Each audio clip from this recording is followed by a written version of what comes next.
Assalamualaikum warahmatullahi wabarakatuh.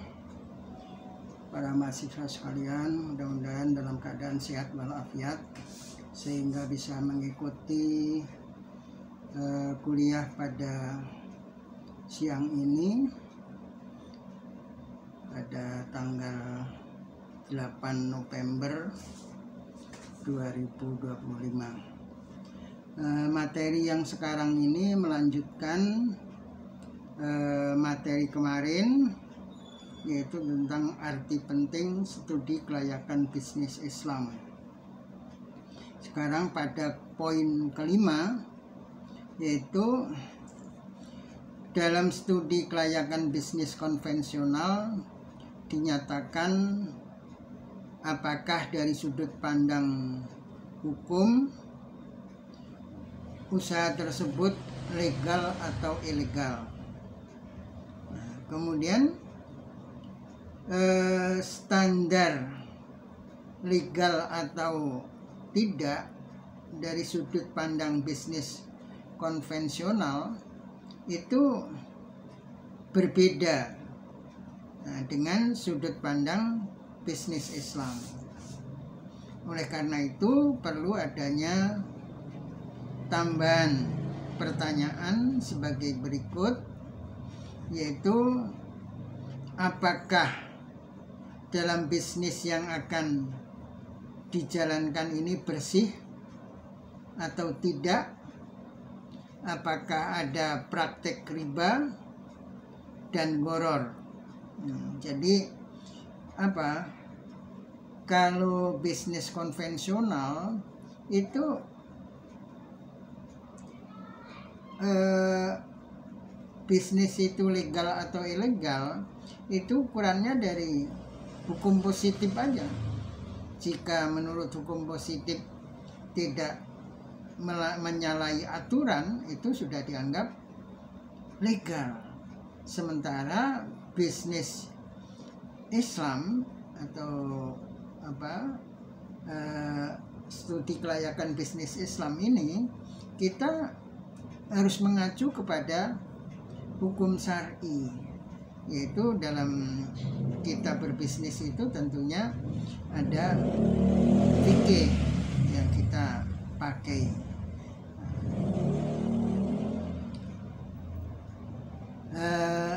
Yaitu tambahannya pertanyaan apakah ada praktek riba atau gharar. Praktek riba itu sekecil apapun, misalnya unit besarnya tidak melakukan praktek riba, tapi ada unit kecil yang melakukan. Ini sudah mengotori bisnis tersebut. Apalagi praktek-praktek gharar, transaksi gharar. Nah, ini tidak bisa, menurut studi kelayakan bisnis Islam tidak bisa dilakukan. Bisnis yang seperti itu tertolak. Kemudian poin B-nya, apakah dalam bisnis yang akan dijalankan, misalnya bisnis resort dan perhotelan, dijamin tidak ada praktek prostitusi atau yang samar itu kan praktek prostitusi terselubung. Ini nggak kelihatan atau nggak kasat mata. Ini meskipun nggak kasat mata, ini tetap tidak boleh kalau ada praktek prostitusi terselubung. Nah, cuma di negara kita ini ada sikap ambigu dari government. Misalnya di hotel-hotel kecil, hotel-hotel melati itu sering terjadi razia. Apakah ada prostitusi terselubung? Ini sering ada razia. Tapi di hotel-hotel berbintang itu tidak. Jadi ini berkaitan juga dengan ketidakadilan. Nah, sikap seperti itu ya, ini sikap government ya, ini juga nggak boleh itu government bersikap ambigu seperti itu. Nah, di wilayah budaya Jawa itu ada wilayah negeri Gung, yaitu antara dua kerajaan cukup besar di Jawa, yaitu antara Kasunanan Surakarta yang kemarin Pakubuwono ke-13 baru saja mangkat. Nah, itu Kasunanan Solo itu. Nah, sementara kalau Yogyakarta itu Kasultanan, yaitu sultannya gelarnya Hamengkubuwono. Kalau Solo Pakubuwono. Kemarin Sunan yang ke-13, Pakubuwono ke-13 baru saja mangkat. Nah, ini di wilayah budaya negeri Gung itu ada istilah Mban Cinde Mban Siladan. Nah, jadi ketidakadilan itu dinyatakan dalam istilah yaitu Mban Cinde Mban Siladan. Jadi orang apalagi raja itu tidak boleh bersikap Mban Cinde Mban Siladan. Itu artinya satu pihak digendong pakai selendang, pihak lain digendong pakai sembilu. Jadi ini sikap tidak adil. Nah, itulah yang sering dilakukan oleh government kita, yaitu bersikap ambigu, tidak adil. Yang satu diperlakukan sedemikian rupa, yang satu dilindungi. Seperti sekarang ini kelihatan sekali dalam praktek-praktek kejahatan. Kalau kejahatan kalangan kelas atas, korupsi, meskipun jumlahnya triliunan, itu ada yang melindungi.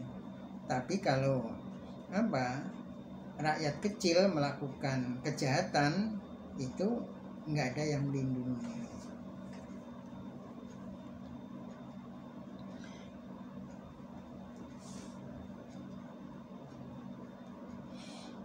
Nah, kemudian poin ke-6 dalam studi kelayakan bisnis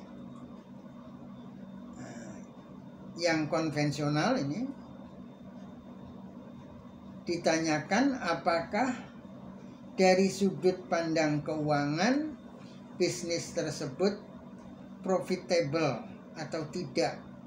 Nah, jadi ada nggak kemungkinan bisnis ini menguntungkan atau membawa keuntungan? Nah, dalam studi kelayakan bisnis Islam itu ada tambahan pertanyaan lagi, yaitu untuk memperoleh profit apakah berbasis riba atau dengan riba terselubung. Jadi di kalangan masyarakat kita itu ya karena tingkat pengetahuan masyarakatnya itu masih rendah, maka mereka sering terkecoh dengan nama. Misalnya Bapak pernah suatu ketika diminta ngisi pengajian ibu-ibu. Nah, terus pada waktu itu lagi rame-ramenya door prize. Nah, jadi karena arisan itu biasanya yang sudah dapat itu malas datang. Kalau yang belum dapat itu rajin datang karena nunggu-nunggu barangkali akan keluar. Takutnya nanti ketika dikocok namanya keluar karena yang bersangkutan nggak hadir, takutnya dimasukkan lagi, sehingga yang belum dapat itu rajin datang, tapi yang sudah dapat males datang. Nah, itu untuk menarik supaya yang sudah dapat juga datang, itu dilakukan door prize. Nah, tapi jangan terkecoh dengan nama. Nah, karena praktek-praktek door prize yang dilakukan oleh ibu-ibu arisan itu sebenarnya judi, pada hakikatnya judi. Nah, di tayangan TV aja itu sering terjadi kuis kemudian dicampur judi. Dan anehnya juga banyak masyarakat yang tidak bisa membedakan kuis dan judi. Karena suatu ketika Bapak pernah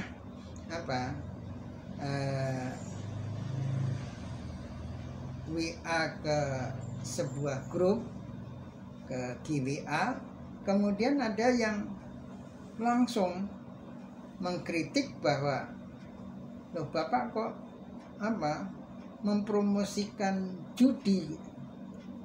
Terus Bapak bilang ini bukan judi, ini kuis. Nah, jadi tidak ada yang kita pertaruhkan. Nah, kalau kuis itu nggak ada yang dipertaruhkan. Kalau judi itu bedanya, kalau judi ada yang dipertaruhkan. Nah, jadi naruh uang, kalau dapat menjadi berlipat ganda, tapi kalau dapat uang itu hilang, itu judi, pertaruhan, untung-untungan. Nah, kalau kuis tidak ada yang kita pertaruhkan, nggak ada rugi. Kalau dapat untung, kalau nggak dapat ya nggak ada yang hilang dari kita. Nah, itu bedanya kuis dan judi. Lah, door prize yang dilakukan oleh ibu-ibu arisan itu, ibu-ibu itu datang kemudian ngumpulin duit 10 ribuan misalnya, 10 ribuan terus dikocok. Nah, kemudian misalnya kalau anggotanya 10, nah berarti ngumpul jadi 100. Dikocok, siapa yang dapat kemudian dapat 100 ribu. Nah, itu judi, itu untung-untungan karena ada yang dipertaruhkan 10 ribu. Jadi di luar arisannya, misalnya arisannya 100 ribuan, dapatnya 1 juta. Nah, kemudian door prize-nya ngumpulin lagi 10 ribuan, yang untung dapat 100. Nah, ini judi. Jadi indikatornya judi itu kalau ada yang dipertaruhkan, jika dapat menjadi berlipat ganda, ketika nggak dapat yang dipertaruhkan itu hilang. Itulah judi atau untung-untungan. Jadi jangan terkecoh dengan nama. Nah, sehingga dalam bisnis sering kata riba itu cuma diganti biaya administrasi, tapi prakteknya sama dengan riba. Sehingga kalau ya waktu Bapak ngisi pengajian dulu, itu ibu-ibu itu mengatakan itu kan door prize Pak, bukan judi. Terus Bapak bilang, lah Anda jangan terkecoh dengan nama. Kalau seandainya, atau bukan seandainya ya, teman-teman di Jogja itu karena sering ngelihat orang-orang kampung itu motong anjing atau pesta anjing. Jadi kalau ada anjing dari kampung lain masuk, itu ditangkap kemudian disembelih. Nah, terus kemudian mahasiswa-mahasiswa itu kelakar. Kalau misalnya lagi nongkrong di asrama ada anjing liwat, itu dibilang, wah itu ada kambing kota, Nah, misalnya itu nama itu menjadi baku, terus anjing itu disebut kambing kota, apakah terus menjadi halal? Kan enggak, karena pada hakikatnya tetap anjing, bukan kambing. Nah, cuma dari seloroh mungkin akhirnya bisa jadi baku, tapi meskipun nama bakunya jadi kambing kota tetap haram. Jadi itu jangan gampang terkecoh oleh nama. Jadi apa? Indikator itu tetap menyertai benda itu. Benda itu haram, tanda-tandanya apa? Atau binatang itu haram, tanda-tandanya apa? Binatang itu halal, tanda-tandanya apa? Nah, ini indikator. Ini nggak bisa dihilangkan indikator itu, meskipun namanya diganti, seperti praktek riba diganti biaya administrasi, tapi ternyata itu tetap indikator riba sama gitu. Jadi jangan gampang terkecoh nama. Jadi untuk memperoleh profit itu nggak boleh dengan cara riba atau riba terselubung yang diganti namanya, diganti istilahnya. Atau kemudian unit besarnya tidak melakukan, tapi unit kecil dalam perusahaan itu ada yang melakukan, itu juga nggak boleh. Kemudian poin B-nya, adakah unsur gharar dalam praktik bisnis properti jika konsumen batal di awal atau di tengah-tengah? Biasanya uang muka hilang dan cicilan yang sudah dibayar oleh konsumen juga hilang begitu aja. Ini tidak ada perhitungan, karena dianggap konsumen itu salah, maka risikonya uang yang telah dibayarkan itu hilang. Ini nggak boleh. Nah, ini termasuk praktek gharar. Misalnya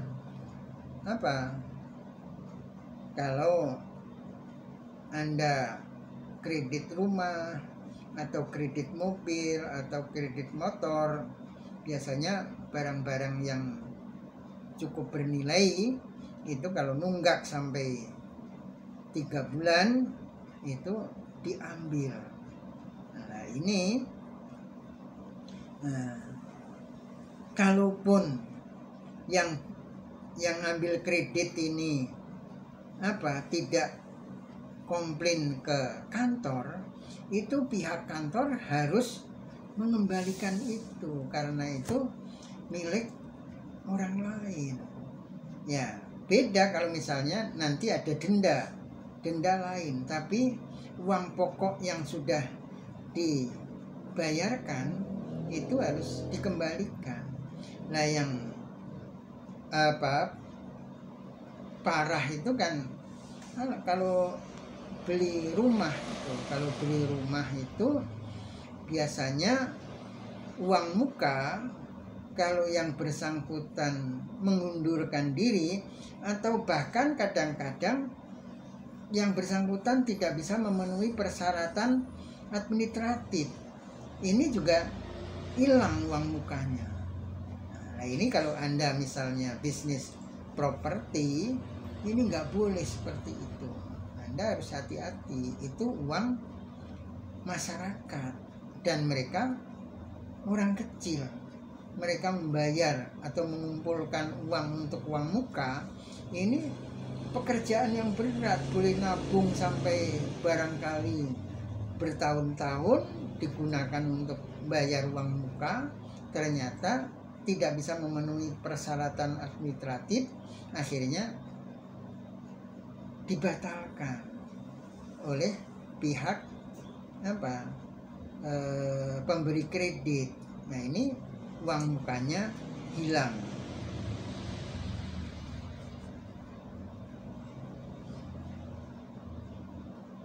Nah, yang seperti itu berkaitan dengan apa? Bisnis perumahan itu kebetulan Bapak pernah bareng di kantor developer, pengembang, itu ada orang tukang bakso. Itu uang mukanya pada waktu itu masih, ya sebenarnya kalau dilihat sekarang kelihatan kecil karena cuma 500.000, tapi pada tahun 80-an 5.000 itu besar. Jadi itu uang 5.000 hilang. Ya, orangnya karena tidak bisa memenuhi persyaratan administrasi, kemudian cuma geleng kepala ngelihat Bapak terus bilang nakal ini. Jadi dia mengatakan bahwa developer ini nakal atau kredit pemberi kredit ini nakal.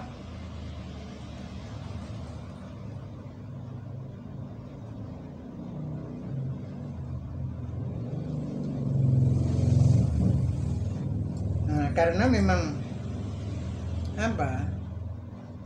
jadi di Indonesia ini sejak dulu rakyat kecil itu tidak memiliki kekuatan, yang terutamanya kekuatan hukum, karena hukum itu bisa dibeli dan rakyat kecil nggak mampu membeli hukum. Nah, ini juga pernah Bapak alami, ini pengalaman pribadi. Jadi waktu Bapak beli rumah di Bulak Kapal Permai dulu, rumah tipe 36, itu standar tanahnya 74 meter persegi. Nah, kemudian peraturan baru rumah 36 itu tanahnya 60 meter persegi. Nah, padahal rumah yang Bapak beli ini sudah jadi. Rumah sudah jadi, tanah juga ukurannya ukuran lama 74 meter persegi. Tapi ketika Bapak beli, ada peraturan baru.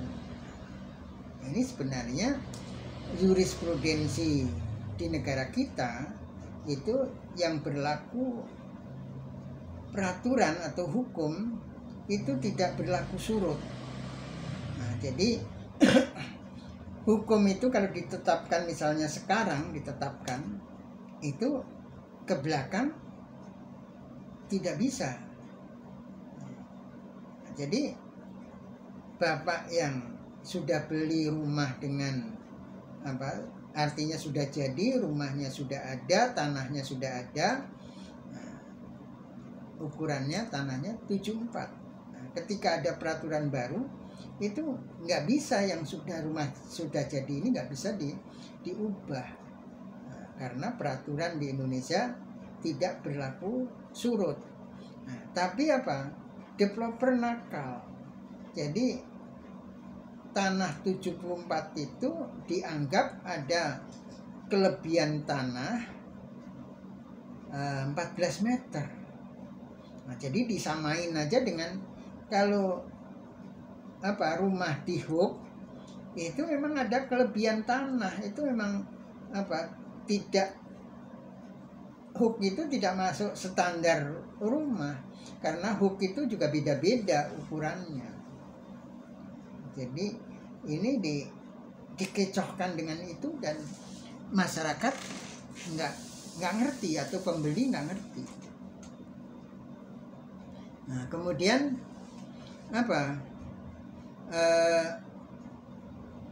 ketika Bapak ngerti, tahu bahwa ini ada kenakalan, kemudian Bapak ngadep ke kantor BTN pusat. PTN pusat. Permasalahannya ini rumah sudah jadi, tapi waktu pembelian diminta tambahan selisih tanah 14 meter. Ya, waktu itu ya lumayan gede. Tapi kalau Anda melihatnya sekarang itu ya kehilangan uang segitu, paling Anda cuma senyum-senyum aja. Yaitu kelebihannya itu 14 meter, nilai uangnya 16.000, tapi tahun 80-an. Nah, waktu itu Bapak setelah ngadep ke PTN pusat, pengarahan dari PTN pusat itu, Bapak berhak untuk ngambil uang itu karena peraturan di Indonesia tidak berlaku surut. Nah, kemudian setelah selesai dari PTN, Bapak ke kantor developer minta pengembalian itu. Tapi Bapak nggak punya kekuatan, ternyata nggak punya kekuatan untuk mengambil uang itu. Nah, kemudian ini bisa menjadi kuat kalau Bapak bisa mengumpulkan tetangga-tetangga yang bernasib sama. Padahal itu tetangga satu perumahan. Nah, bukan satu perumahan ya, satu tahapan. Kan perumahan itu dibangun per tahap. Nah, satu tahapan itu cukup banyak. Ada sekitar mungkin 50 lebih. Tapi tetangga ketika Bapak ajak ini nggak berani, karena zaman itu zaman Orde Baru, mereka sudah takut, apalagi yang etnis mata sipit ini takut sekali. Jadi akhirnya ya uang itu hilang, uang 16.000 itu hilang.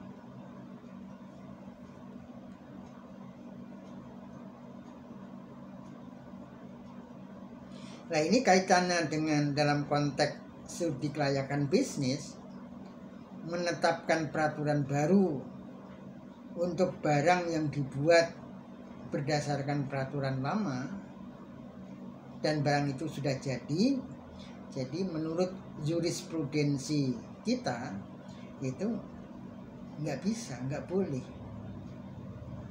Jadi kalau Anda misalnya jadi developer bisnis dengan cara itu nggak boleh. Nah, kalau Anda menjadi pegawai atau Anda punya lembaga konsultan, kemudian mendapat job dari perusahaan yang akan didirikan, yang akan melakukan studi kelayakan bisnis, Anda bekerja di situ, ya Anda harus merekomendasikan bahwa pekerjaan itu nggak boleh. Pekerjaan itu haram karena ada unsur gharar, ada penipuan.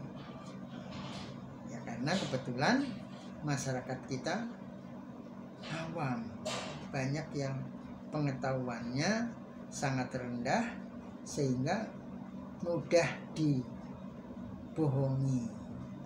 Ini nggak boleh, kita nggak boleh memanfaatkan ke tingkat rendahnya pengetahuan masyarakat. Justru kita sebisa mungkin menolong masyarakat kelas bawah, mengadvokasi mereka.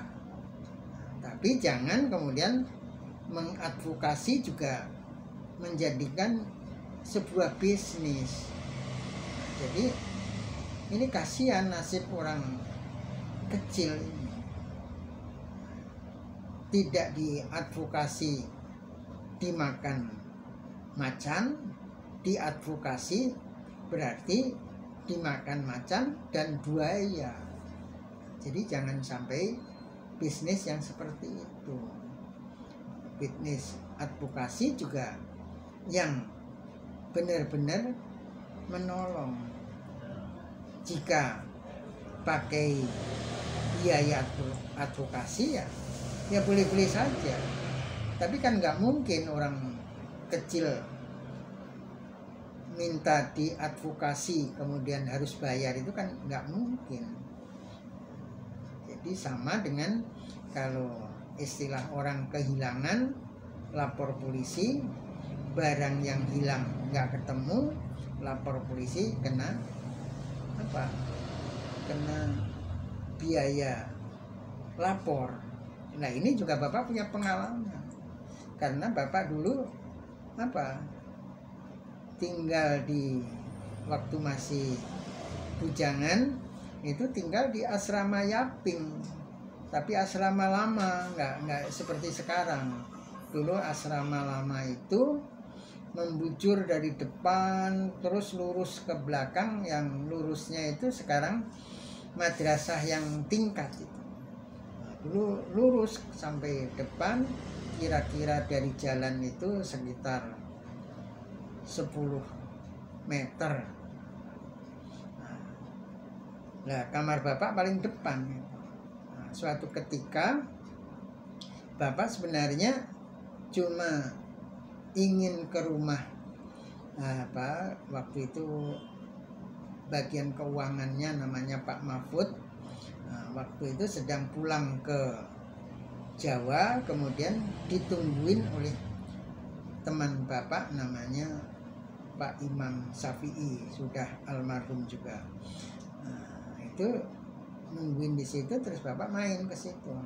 Kemudian ketika Bapak ngantuk, Bapak pengen pulang, itu sama temen tadi dibilang, udahlah tidur di sini sama saya gitu. Nah, Bapak lupa bahwa meninggalkan kamar tadi hordeng belum ditutup, sehingga lampu terang kelihatan dari jalan. Nah, akhirnya rupa-rupanya ada orang lewat yang berniat jahat, ngelongok jendela, nggak ada orang. Terus akhirnya jendela itu dicongkel, jadi beberapa pakaian punya Bapak diambil. Untungnya Bapak belum ambil gaji, karena kebetulan Pak Mahfudnya bagian keuangan sedang pulang ke Jawa. Jadi waktu itu di saku ada duit berapa, 150 apa berapa itu hilang. Jadi pakaian macam-macam hampir habis diambil oleh pencuri. Bahkan sampai training dan celana dalamnya habis Bapak pakai voli itu termasuk digondol. Kemudian Bapak lapor polisi, dimintai uang lapor. Waktu itu karena Bapak masih bujangan, ya masih pantas ngeyel gitu. Bapak bilang, enggak, saya cuma lapor aja, nanti kalau nggak lapor disalahkan. Saya mau lapor aja, terserah barang saya ketemu lagi apa enggak. Nah, polisinya itu sampai menawarkan, nanti kita turunkan anjing pelacak. Bapak bilang, enggak, saya lapor aja, takut kalau nggak lapor nanti saya disalahkan. Nah, tapi peristiwa yang kedua, ketika Bapak sudah tinggal di Bulak Kapal Permai, kemudian ketika sedang mau ngantor, itu tangan yang kanan megang tas pegang gitu. Kemudian tangan kiri megang pegangan untuk naik, sehingga tangan kiri kanan itu dalam keadaan tidak bebas. Nah, kemudian Bapak terasa itu saku belakang di gerayangin orang. Begitu tangan Bapak salah satunya bebas, Bapak pegang, kantong belakang sudah kosong. Bapak balik turun, udah nggak kelihatan, kelebatnya copet ini udah nggak kelihatan. Karena di dalam dompet itu ada KTP, terus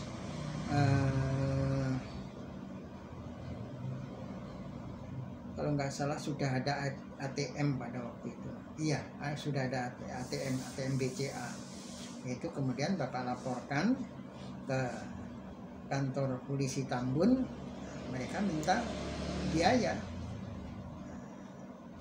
Ya, akhirnya ya Bapak bayar.